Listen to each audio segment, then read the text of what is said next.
quelque part en Dordogne, un centre de méditation où l'on promet paix et guérison. Aurélie, la quarantaine, y revient souvent. Aujourd'hui, elle a rencontré le fondateur de ce mouvement spirituel. Elle est venue chercher un peu de réconfort et des solutions à son mal-être.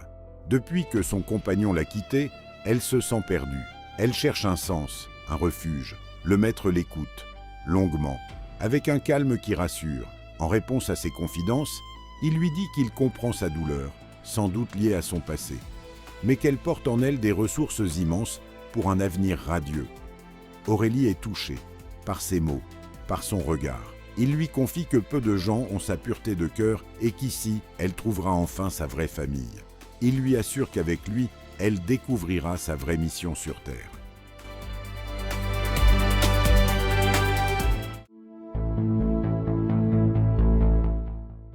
Un mois plus tard, depuis sa séparation imposée, Aurélie a tenté de tenir, seule, tant bien que mal. Les jours se ressemblent et la solitude lui pèse. Aujourd'hui, elle a rendez-vous avec le maître pour faire le point sur sa vie. Elle est un peu anxieuse.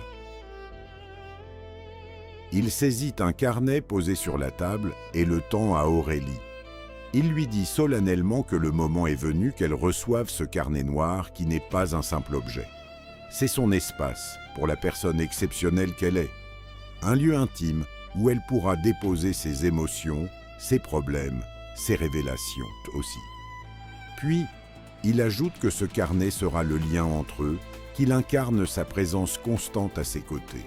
Ils le liront ensemble, régulièrement, pour éclairer ses confidences. Aurélie se sent honorée et reçoit ce carnet comme une marque de reconnaissance. Elle se sent choisie, vue, comprise. La gratitude l'envahit et l'espoir renaît.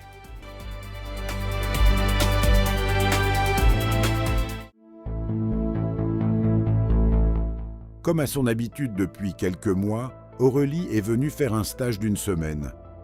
À midi, le maître rencontre les stagiaires. C'est au tour d'Aurélie de poser sa question. En réponse, le maître lui confie qu'il a vécu lui aussi, comme elle, une rupture il y a plus de 20 ans. Véritable séisme dans sa vie qui l'avait anéanti. C'est grâce au chemin qu'il a suivi auprès de son maître spirituel qu'il a dépassé ses souffrances. Ses anciens amis qui doutaient de cette voie sont aujourd'hui encore prisonniers de leurs illusions dans une petite vie étriquée. C'est ce chemin qu'il partage aujourd'hui avec ceux qui sont prêts. Il lui demande d'écrire sur son carnet ce qu'il vient de lui confier. Aurélie se conforte dans l'idée qu'elle a fait le bon choix en suivant l'enseignement de cet homme providentiel dont certains disent qu'il est un nouveau prophète.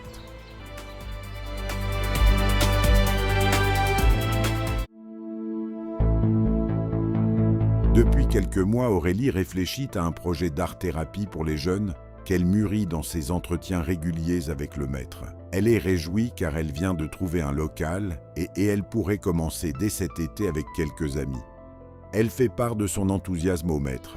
Il lui dit qu'elle progresse, mais est-elle bien sûre de cette direction et du bien fondé pour sa vie spirituelle? Il s'interroge aussi, lui dit-il, sur l'éventualité que son ego pourrait l'empêcher de voir sa vraie mission. Certes, il respecte son désir d'aider, mais ce projet s'inscrit-il dans son être profond? Pour son bien, il lui explique que parfois, suivre sa propre idée, c'est se détourner du plan que l'univers a prévu pour elle. Et il ajoute qu'elle est libre bien évidemment de faire ce qu'elle veut, mais que ce n'est pas sans conséquence. Le doute est semé. Aurélie est déstabilisée et perd confiance dans son projet.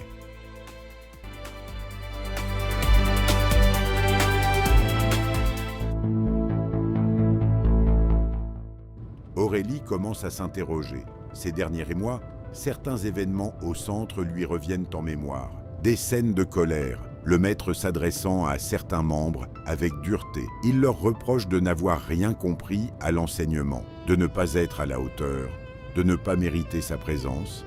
Il les traite d'enfants gâtés.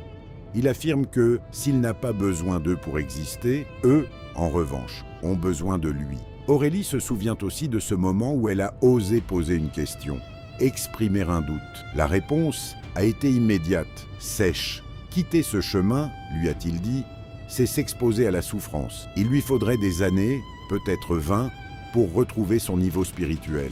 Sinon, elle resterait enfermée dans une vie médiocre, du mauvais côté de l'évolution. Puis il a conclu, calmement, « Si c'est ce que tu veux, tu as le droit de partir. » Déstabilisée, presque coupable, elle cherche du réconfort auprès d'une autre membre. Celle-ci l'a rassurée. Elle lui a expliqué que cette dureté est une preuve d'exigence, que c'est, au fond, une forme d'amour, et que tout cela est pour son bien.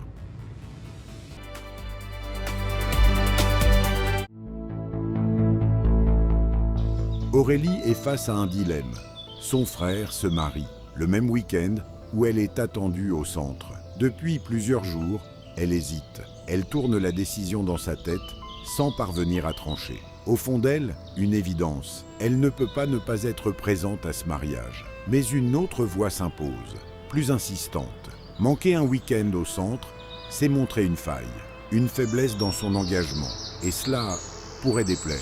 Elle se souvient des paroles du maître. La vraie famille, c'est la famille spirituelle. Dieu mesure chacun à sa fidélité sur le chemin. Et cette phrase, répétée souvent, « Qu'avez-vous de plus important à faire que d'être ici ?» Peu à peu, elle comprend qu'elle ne peut pas tout garder. Choisir l'un, c'est s'éloigner de l'autre. L'angoisse monte, une forme d'oppression silencieuse. Aurélie finit par prendre sa décision. Elle renonce au mariage de son frère. Elle se rappelle qu'un jour, dans une situation similaire, le maître avait dit à un autre membre « C'est ça, la vraie loyauté ». Alors elle s'y tient. Le message qu'elle envoie à sa famille est bref, presque froid.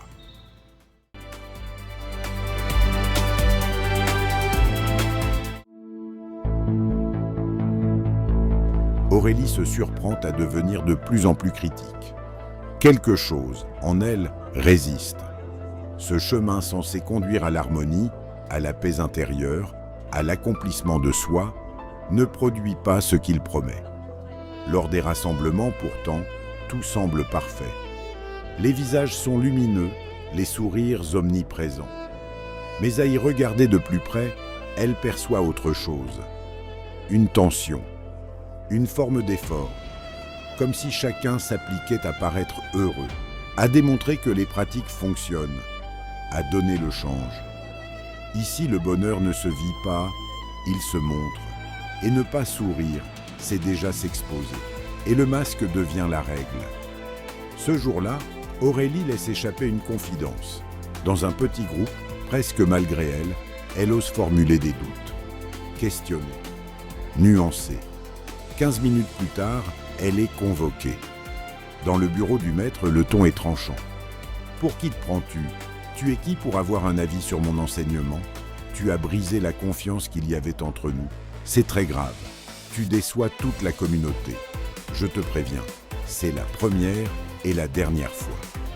Les mots tombent, lourds, irréversibles. Aurélie ne répond pas. Elle encaisse. Quand elle sort, son corps tremble.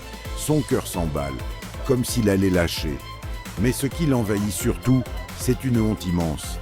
Pas d'avoir été humiliée. Non, la honte d'avoir douté. La honte d'avoir pensé. La honte d'avoir peut-être trahi.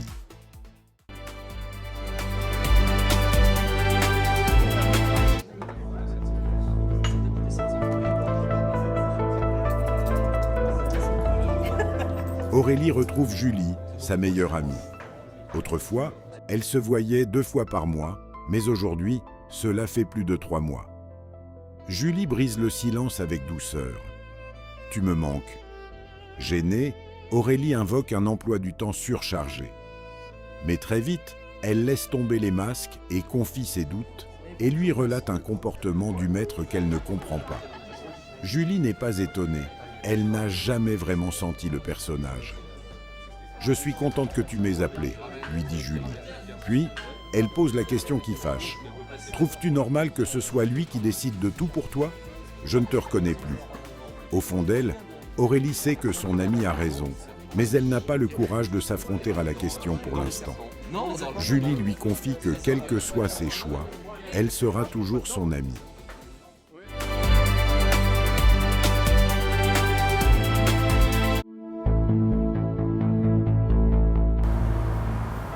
Les mois s'égrènent. En parallèle d'une profession déjà absorbante, Aurélie consacre une énergie croissante aux formations proposées par le centre, s'y investissant corps et âme. Pourtant, son paysage intérieur reste paradoxal.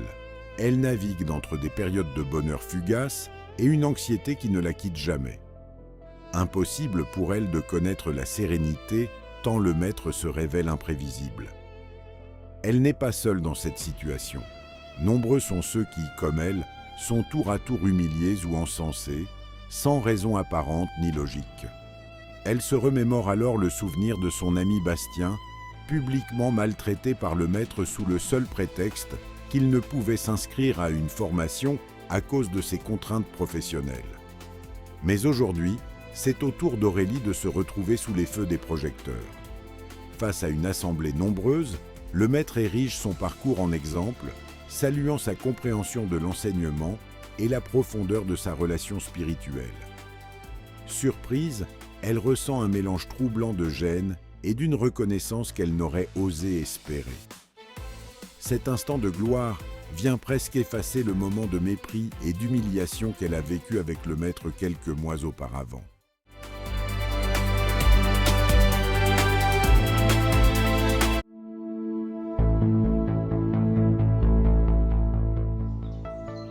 Les années passent.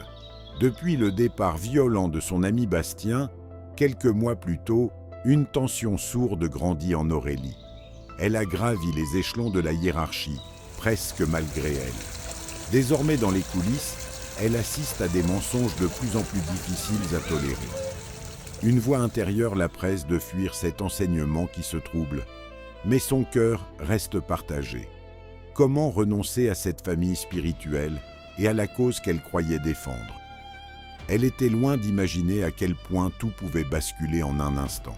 Ce jour-là, le staff dirigeant est réuni pour présenter un projet initié par le maître lui-même. Après une écoute attentive, le visage du maître se fige. Soudain, debout, hurlant, il les traite d'incapables, d'irresponsables, de bons à rien. Pour Aurélie, où le doute couvait déjà, ce choc est un électrochoc. Profondément blessée par cette violence, elle sent qu'un point de non-retour vient d'être franchi. Il y aura désormais un avant et un après cet instant. La décision mûrit en silence. 15 jours plus tard, Aurélie tournait la page, quittant définitivement le maître et le centre.